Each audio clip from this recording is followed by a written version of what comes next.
घर में पापा, बड़े भैया अथवा बड़े भाई अथवा बड़ी बहन अथवा स्वयं माई अर्थात हमारी माँ जब माथे पर दौरा लेकर के छठ घाट पहुँचती है तो छठ घाट जाने के क्रम में माथे पर जो दौरा जो होता है, जिस दौरे में ठेकुआ रहता है, पिरिकिया रहता है, ईख और विभिन्न प्रकार के फल, मिष्ठान और अन्य प्रकार के और भी सामग्रियां पूजन की रहती हैं, उस माथे पर दौरा का वजन काफ़ी भारी रहता है।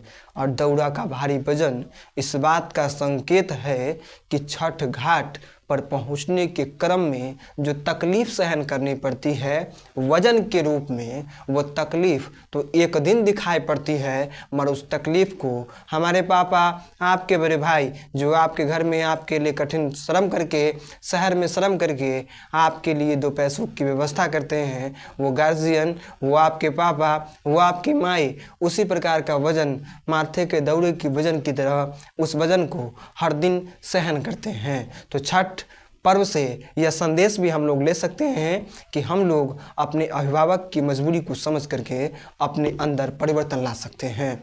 माथे पर दौरे का वह वजन इस बात का संकेत है कि हम लोग अपने अभिभावक की मजबूरियों को समझे, हम लोग ये समझे कि उनकी जिम्मेदारी अनेक प्रकार की है। ईख, ठेकुआ, पिरिकिया और अन्य प्रकार के विभिन्न प्रकार के सामान से सना हुआ सजा हुआ दौरा अनेक प्रकार के कहीं न कहीं संकेतों को संकेत करता है और हमें उन संकेतों से सीखना चाहिए।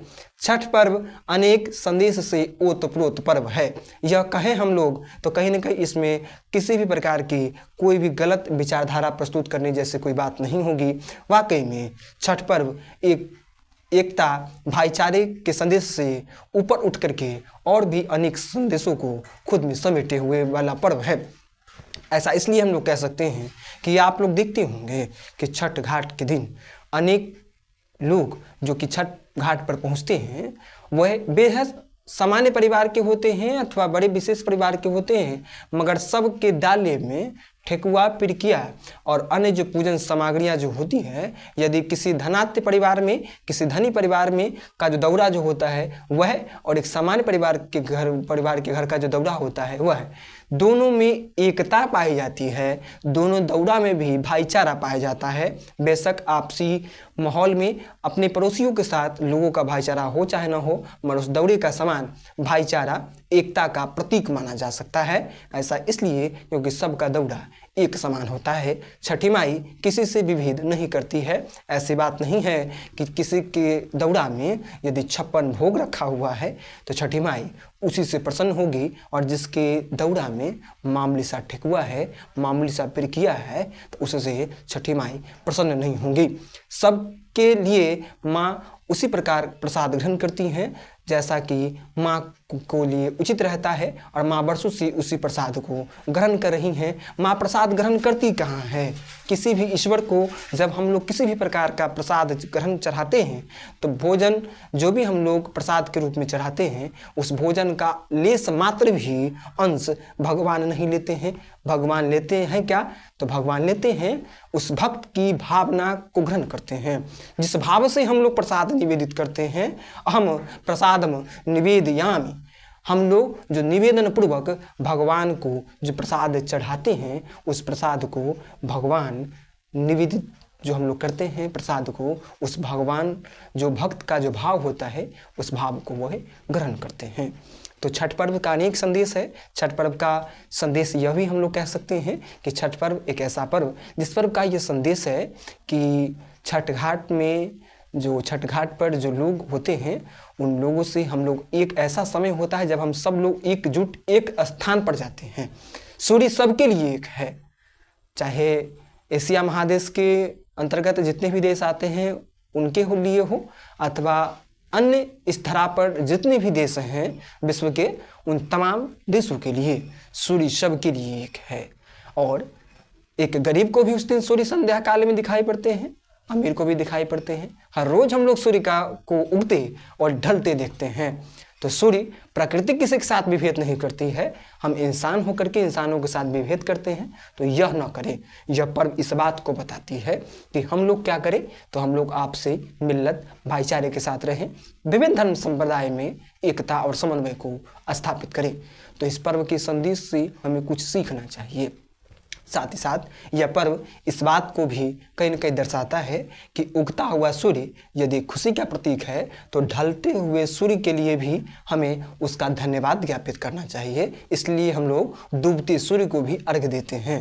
इसलिए क्योंकि डूबता हुआ सूर्य भी कहीं न कहीं हमारा ही सूर्य है और उस ढलते हुए सूर्य की उपासना करना, उस ढलते हुए सूर्य की आराधना करना भी हमारा कर्तव्य है। दिन के घोर उजाले के बाद रात्रि का अंधेरा आता है। तो रात्रि का अंधेरा आना भी इस बात का सूचक है कि प्रकृति में समन्वय के लिए यह भी चीज़ जरूरी है। और यह भी संकेत है कि अगर एक समय हमारे जीवन में खुशी होती है तो कुछ अंश मात्र, कुछ लेस मात्र दुख भी हमारे जीवन में आता है। तो सुख और दुख दोनों हमारे जीवन का अहम हिस्सा है। जीवन दुख और सुखों का मिश्रण है। तो इस मिश्रण से हमें कहीं न कहीं सीखना चाहिए। और आज यदि तप है तो कल खुशी भी आएगी। यह भी इस पर्व का संकेत है। तो हम लोग इस पर्व के संकेत को समझें। हम लोग यह भी समझें कि नदी की सफाई केवल सायंकालीन अर्घ्य के दिन और प्रातःकालीन अर्घ्य के दिन ही आवश्यक नहीं है। प्रकृति की सुरक्षा, नदी की सुरक्षा, पेड़ पौधों की सुरक्षा हर रोज़ हमें करनी चाहिए। क्योंकि पेड़ पौधों की रक्षा करने का सीधा मतलब है जीव जगत की रक्षा करना, इस सृष्टि की कल्पना को अपनी आंखों से महसूस करना। क्योंकि प्रकृति को यदि हम नियमित रूप से नुकसान पहुंचाते रहेंगे तो वो दिन दूर नहीं जब हम लोगों से कहीं न कहीं यह सृष्टि रूठ जाएगी और हमारी कल्पना हम लोग नहीं कर सकते हैं। हमारा अस्तित्वहीन हो जाएगा। अर्थात हम लोग अपने अस्तित्व को कहीं न कल्पना के रूप में देख भी नहीं सकते हैं। तो विभिन्न संदेशों से ओतप्रोत इस पर्व का हम लोगों के बीच में अहमियत है। तो हम लोग इस पर्व से सीखते हुए हम लोग कुछ अपने जीवन में बेहतर करें। मैं आप तमाम लोगों के लिए, तमाम देशवासियों के लिए, अपने विद्यार्थियों के लिए, अपने गुरुजनों के लिए, अपने भाइयों के लिए, अपनी छोटी लाडली लाडो बहनों के लिए यह प्रार्थना करता हूँ कि आपके जीवन में छठी माई ढेर सारी खुशियों का संचार करे। छठी माई आपके जीवन में ढेर सारी उमंग का संचार करे। आपकी तपस्या, आपका तप, आपका कठिन संघर्ष आपको उन्नत सफलता देवे और आप लोग अपने जीवन में एक दिन इतने ऊंचे स्थान पर पदस्थापित हों कि आपके ऊपर आपको गर्व हो, आपके माता पिता को आपके ऊपर गर्व हो। धन्यवाद।